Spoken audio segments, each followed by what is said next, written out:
Hello friends, it's Ashton Kaylee. Welcome to October. We are already in Inktober now and a few days in, and as of this recording, there have already been over 1 million posts with hashtag for Inktober this year. So I'm sharing with you my first ink drawing for the official prompt list. The word was ring, and I immediately thought of sandworms, so I thought I would share this one because it seems to be a popular one for me. And I used the Copic fine liner pen set.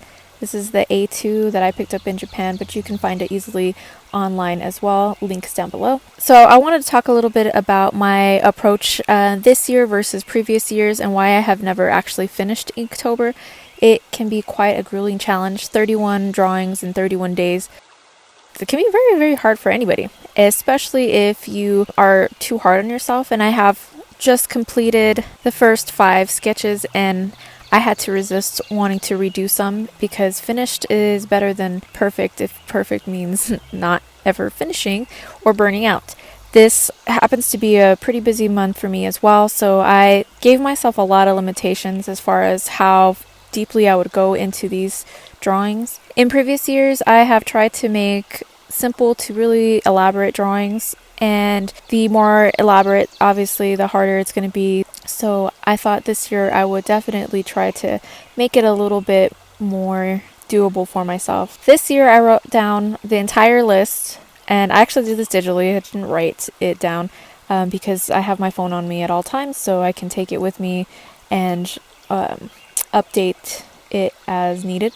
So once I had the list down, I used a app called Google Keep. So I had the picture of the prompt list and I numbered all my ideas for each of the prompts so that I wouldn't have a hard time actually thinking of something to draw when the time came to work on it.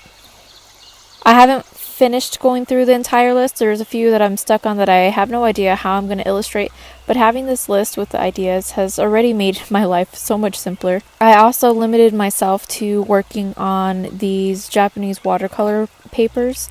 They are 4x6, so each sketch is going to be pretty small, and despite wanting to do some really elaborate pictures, I am holding back a lot just because of size and time that it may require, and I have so many other deadlines and actual big paintings to work on.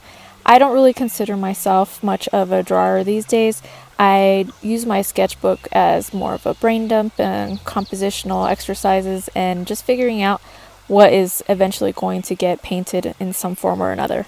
I have also thumbnailed some of the lists as well, so I can again get to the actual drawing much quicker. And on a couple of the watercolor cards I have started the very light sketches of what will be that image, and so when the day comes I can just work on the inking portion.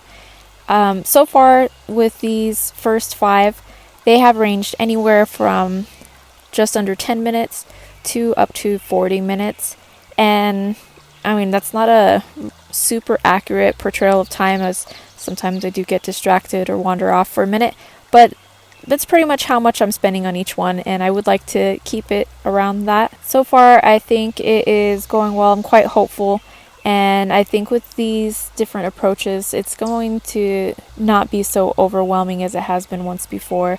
I have already seen some amazing artists who have said that it's already killing them, and we're barely at day 5 as of this recording, so good luck to everybody. Keep up the good work, and I really love seeing everyone's work. Do what you can.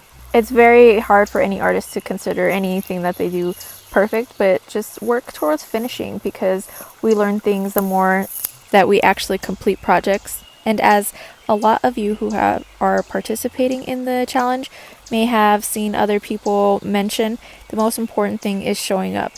And I think this goes for anything in life. Showing up for anything that matters to you. Even if you don't know how to react to something, just showing up and being there is probably the most important thing you can do. Little practice or progress every day equals a lot more in the end than trying to make up for time all at once. So during this art challenge, I'm also alternating what kind of materials I'm using each time. I have done some in ballpoint pen, Pentel pocket brush, my favorite.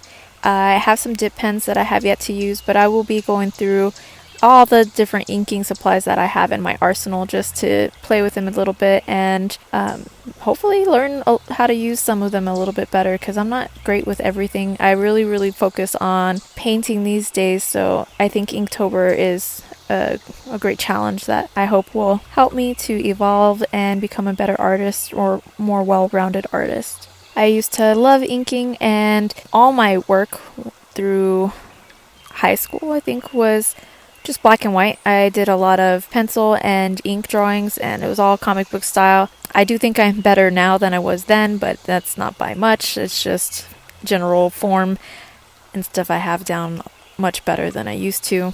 But as far as manipulating the ink, I sometimes get lazy or I'm a little loose with it. I can definitely see that in some of these drawings so far. But of the 5 I've done, the first one was my favorite, and it did take me the longest, so I think that's part of the reason why some of these other ones aren't quite to my liking. One of the things I find difficult about ink is that you have to think about your light areas well in advance to make sure you're leaving that paper white.